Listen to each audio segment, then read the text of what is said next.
worldwide with some news from the world of boxing. So y'all know what time it is. You ain't in a rush to get concussed. Now, the words of Jonathan Banks, right, trainer of Vladimir Klitschko, boxer himself, heavyweight, pretty good one, right? Kind of profound. He says that Daniel Jacobs is a harder fight for Triple G, Gennady Golovkin, than Canelo. And it stood out to me because that's echoes my sentiments exactly, right? And that's what takes me back to Gennady Golovkin and his team's mindset going into the Canelo negotiations. When you're getting $15 million, right?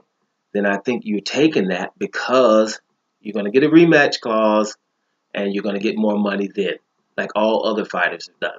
I know people are saying, well, the backside and the pay-per-view here and the pay-per-view there, but your people should understand that that model is close to extinction.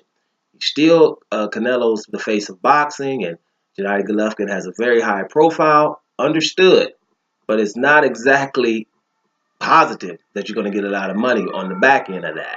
Now, I could understand that him wanting some of that money, but he should probably say, well, everywhere except for Mexico, and then maybe get a little bit of that money. But you want to take $15 million for a guy that's not considered to be hard. At least that's what your mindset should be. You should be like, well, I'm going to take care of him, and I'm going to get the negotiations coming up after that, and the rematch, then I'll get paid even more. Even $15 million is not really taking a big hit. It's the biggest payday by far. Now, you're fighting Daniel Jacobs. I don't know what he's getting, but I know it's not $5 million. It's probably half of that. And Daniel Jacobs is a harder opponent, I would say, because it's not anything against Canelo. But let's just be real. Canelo hasn't cleaned out any division. He won't even find one.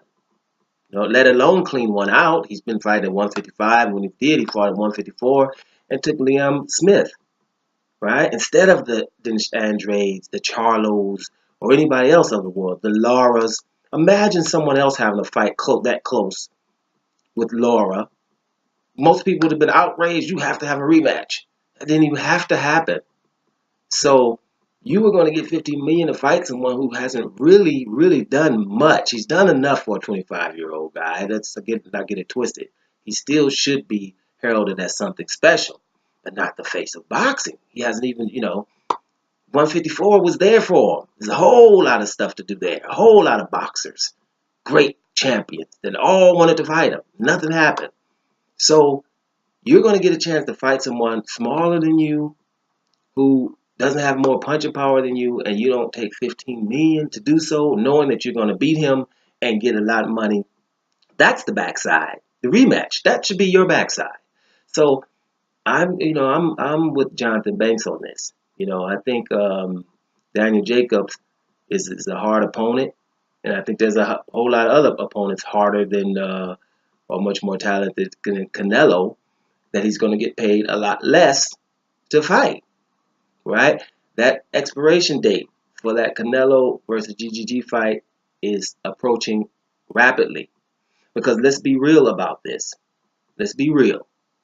Gennady Golovkin versus Daniel Jacobs in terms of the Canelo negotiations is probably lose-lose for Triple G.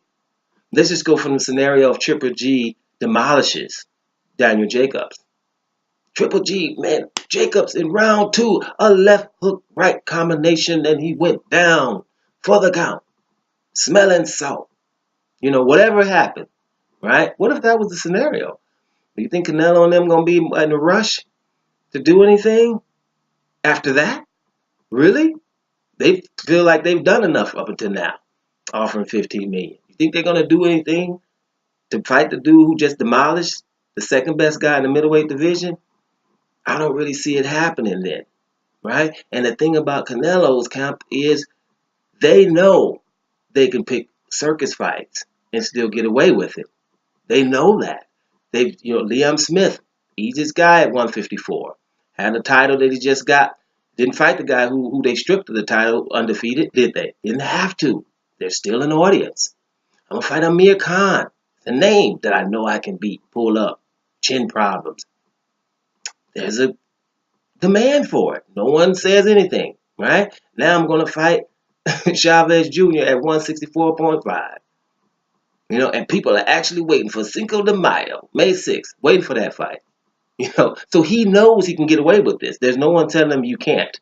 So after Golovkin knocks out Danny Jacobs, if that will be the case, the negotiations are not going to get easier, is what I'm trying to say here. Now, if Gennady Golovkin loses that fight, right? What if he loses that fight? Then the negotiations have gotten worse. That 15 million starts looking really good, doesn't it? That's why you take that at that time against this dude who's easy from your perspective and go head on and beat him twice and then move on. That's what you could have done. But okay, that's what I'm just saying. I think that your boy Jonathan Banks is on to something. I do view Daniel Jacobs a little bit more highly than I do Canelo, as of yet, in terms of an opponent from Gennady Golovkin. But let's just see how that is going forward. That's kind of very interesting. Now I want to mention something else on a totally different note in this video. On Friday, you need to check out a heavyweight match between Travis Kauffman and Amir Mansour. You want to check that out. It's going to be an action fight. This is a fight between two heavyweights that just right under that they're over mediocre. They're right on the cusp of title fights. Right? Travis Kauffman, I think he's only lost one, and he shouldn't have against Chris Arreola. That's his claim to fame, to have him down, and so he's an excited fighter. Amir Mansour is in nothing but exciting fights. He's over 40. He's got to make things happen now. He had to give up in his last fight because his jaw was really badly broke or whatever. But he's back, and it's always action with him. Always. Just trust me on this. Amir Mansour versus Travis Kauffman. They've sparred before. They have history. Even the sparring sessions, if you listen to both of their trainers, have been really barn burners and sparring. This fight is going to be good. This is the kind of fight where you want to get to know these guys because, we have a tendency of calling guys we don't know bums, right? And you need to know these guys because these guys, the winner of this fight is going to turn up in fights like against the loser of, let's say, Hughie Fury versus Joseph Parker. The loser of that fight is going to only have one loss, want to bounce back. You're going to find, all of a sudden the winner of this Amir Mansour Travis Kauffman fight. This Tyson Fury's coming back. He's going to need opponents, stuff like that. Luis Ortiz until he gets that mandatory might want to stay warm. These fighters like that. What about Frez Oquendo versus Let's Go Champ, right? What about that fight? The winner of that could fight one of these guys, stuff like that. So we make sure you get to know these fighters so they're not bums. These guys are handling their business, both of them. You're going to see this is going to be an exciting fight because they're fighting for something. The winner of this, his profile raises, and he's going to put himself in a little bit more lucrative fights, right? Depending on how it goes, what the result is, maybe even the loser too.